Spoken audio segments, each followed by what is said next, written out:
வணக்கம். சங்கிகளின் ஆதரவாளன் கதிரேசன்.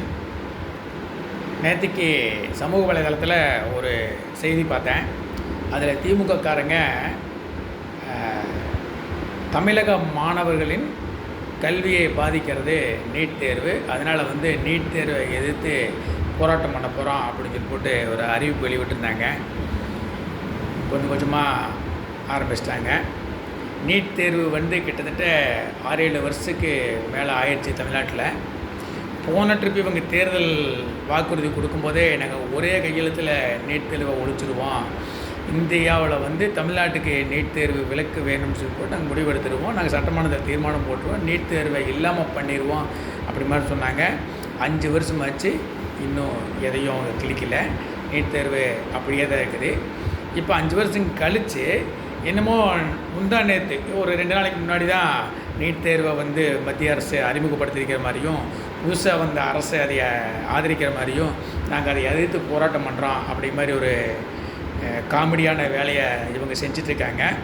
இது ஆரம்பம், இதுதான் ஆரம்பம். இனி பார்த்துக்கங்க, இது தொடர்ந்து என்னமோ இவங்க ரொம்ப வருஷமாக ஆட்சியிலே இல்லாத மாதிரி, இத்தனை வருஷமாக வேறு ஏதோ கட்சி தான் ஆட்சியில் இருந்த மாதிரியும், இவங்க இது வரைக்கும் ஆட்சி இல்லாமல் இப்போ தான் தமிழ்நாட்டுக்குள்ளே வந்த மாதிரியும் புதுசு புதுசாக பிரச்சனையை உண்டு பண்ணுவாங்க. இனி அடுத்தது பார்த்திங்கன்னா, மகளிருக்கு பாதுகாப்பு இல்லை அப்படின்னு ஆரம்பிப்பாங்க. கஞ்சா விற்பனை தமிழ்நாட்டில் அதிகமாகிடுச்சு அப்படின்னு ஆரம்பிப்பாங்க. 6 மணிக்கு சாராய கடையை திறந்து வியாபாரம் பண்ணுறாங்க அப்படின்னு ஆரம்பிப்பாங்க. மகளிருக்கு போதுமான பாதுகாப்பு இல்லை அப்படின்னு ஆரம்பிப்பாங்க. வழிப்பறி அதிகமாக நடக்குது அப்படின்னு ஆரம்பிப்பாங்க. பாலியல் பலாத்காரம் தமிழ்நாட்டில் அதிகமாகிடுச்சு அப்படின்னு ஆரம்பிப்பாங்க. தமிழ்நாட்டில் சுகாதாரம் சரியில்லை அப்படின்னு சொல்லியிருப்பாங்க. தமிழ்நாட்டில் இருக்கிற ரோடுகள்லாம் ரொம்ப மோசமாக இருக்குது, போக்குவரத்துக்கு ரொம்ப இடச்சலாக இருக்குதுன்னு ஆரம்பிப்பாங்க. தமிழ்நாட்டில் இருக்கிற அரசு மருத்துவமனை ரொம்ப சுகாதார கேடாக்குது, அரசு மருத்துவமனை பக்கமே போக முடியல, அந்தளவுக்கு நாறுது அப்படின்னு சொல்லி ஆரம்பிப்பாங்க. கனிம வளங்களை பூரா பக்கத்து மாநிலத்துக்கு கடத்துகிறாங்கன்னு ஆரம்பிப்பாங்க. மக்களுக்கு சுகாதாரமான குடிநீர் கிடைக்கிறதில்ல அப்படின்னு ஆரம்பிப்பாங்க. இப்படி கதை என்னமோ இவங்க 5 வருஷமாக ஆட்சியில் இருக்கும்போது அப்படியே பாலாறும் தேனாரும் அப்படியே ஓடின மாதிரியும், இப்போது இந்த ஒரு வாரத்தில் ஆட்சி பண்ண ஒரு வாரத்துக்குள்ளேயே தமிழ்நாடு கூவமாக மாறுற மாதிரி ஆரம்பிப்பாங்க. இனி அடுத்து மழை காலம் வரப்போகுது. மழை காலம் ஆரம்பிச்சோன்னே அப்படியே கூவருக்கு ஆரம்பிச்சிருவாங்க. தலை அங்கே இங்கே என்பது, நாங்கள்லாம் ஆட்சியில் இருக்கும்போது ஒரு சுடு தண்ணி இல்லை அப்படின்னு இப்போல்லாம் படகெல்லாம் போக வேண்டிய சூழ்நிலை இருக்குது. இன்னும் என்னென்ன கட்டுக்கதையெல்லாம் காட்ட முடியுமோ, என்னென்ன பண்ண முடியுமோ பண்ணுவாங்க. 5 வருஷம் ஆட்சியில் இவங்க தான் இருந்திருந்தாங்க. இவங்க சொல்கிற பிரச்சனை எல்லாம், இந்த நீட் தேர்வு முதல் கொண்டு இவங்க சொல்கிற பிரச்சனையெல்லாம் இவங்க திருத்திருந்தாங்கன்னா அடுத்து வர்ற கட்சிக்கு இந்த பிரச்சனையே இருந்திருக்காது இல்லையா, இந்த போராட்டமெல்லாம் இவங்க நடத்த வேண்டியதே இருந்திருக்காதில்ல. ஆனால் 5 வருஷமாக இவங்க எந்த இதையும் செய்யாமல் மக்கள், ஆசிரியர்கள்லேருந்து துப்புரவு பணியாளர்கள்லேருந்து எத்தனையோ என்னென்னமோ ஆர்ப்பாட்டம் போராட்டம் பண்ணினாங்க, இவங்க காதிலே வாங்கிக்கல. இனி அவங்களுடைய பேச்செல்லாம் இந்தமாங்க, ஆசிரியர்கள் போராட்டம் நடத்துகிறாங்க, அரசாங்கம் கண்டுக்க மாட்டேங்குது, துப்புரவு தொழிலாளர்கள் போராட்டம் பண்ணுறாங்க, அரசாங்கம் கண்டுக்க மாட்டேங்குது, மக்கள் நலனில் அக்கறை இல்லாத அரசாக இந்த அரசாக இருக்குது, அதாவது என்ன சொல்லுவாங்க, பெரும்பான்மை இல்லாத அரசு அப்படின்னு சொல்லுவாங்க. அப்புறம் இந்த புதுசாக பார்த்திங்கன்னா, இந்த சமூக போராளிகள், சமூக சீர்திருத்தவாதிகள், சமூக நலனில் அக்கறை இருக்கிறவனுங்க, இவனை கொஞ்சம் கொஞ்சமாக அப்படியே வெளியே வருவானுங்க. இதனுடைய முன்னோட்டமாக தான் தேர்தல் முடிஞ்சு வெளியே வந்த உடனே சிவகுமார் அவர்கள் ஆரம்பிச்சிட்டாரு, எந்த ஆட்சிக்கு வந்தாலும் பிராண்டி கடையை மூடணும் அப்படின்னு. 5 வருஷமாக அந்த ஆளுக்கு பிராண்டி கடையில் சாராயமிகளை பாலும் தேன் வைத்து இப்போ மட்டும்தான் இது ஒரு முற்றுப்புள்ளி. உன்னை அடுத்து பார்த்தா அவரோட மகன் ஒருத்தர் இருக்கிறார் பாம்பேயில், அவரையும் போர்மெண்ட் வர சொல்லுவார். மொத்த குடும்பம் சேர்ந்து இவங்க ஓலை விடுறக்க ஆரம்பிச்சிருவாங்க.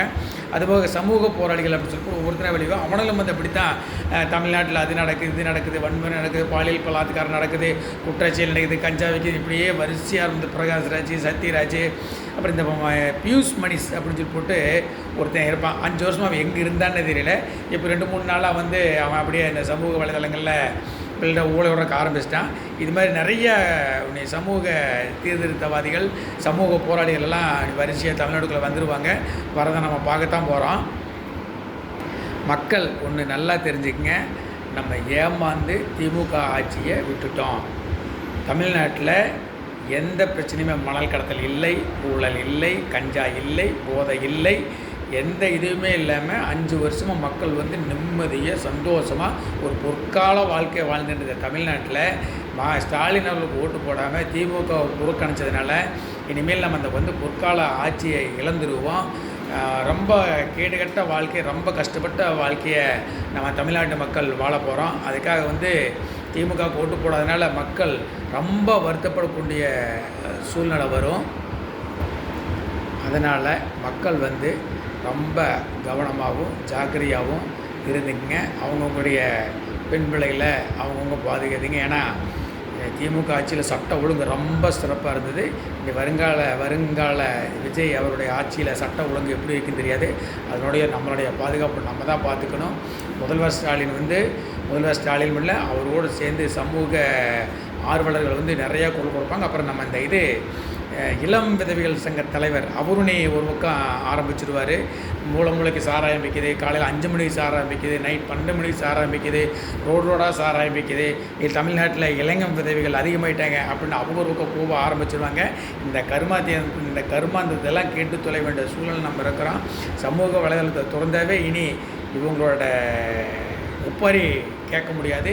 இனிமேல் சமூக வலைதளத்தையும் பார்க்க முடியாது, டிவியும் பார்க்க முடியாது. டிவி திறந்தாலும் சரி, சமூக வலைதளம் சரி, இவங்களுடைய ஒப்புரையை தான் நம்ம பார்க்க வேண்டிய சூழ்நிலை வரணும். கண்டிப்பாக இவங்களுடைய ஒப்புரையை தான் நம்ம பார்க்க வேண்டிய நிறைய சமூக போராளிகள் வந்து சந்துக்குள்ளே பொந்துக்குள்ளே மூலமுக்குள்ள கூட நிறைய சமூக போராளிகள் தமிழ்நாடுக்குள்ளே வந்துடுவாங்க.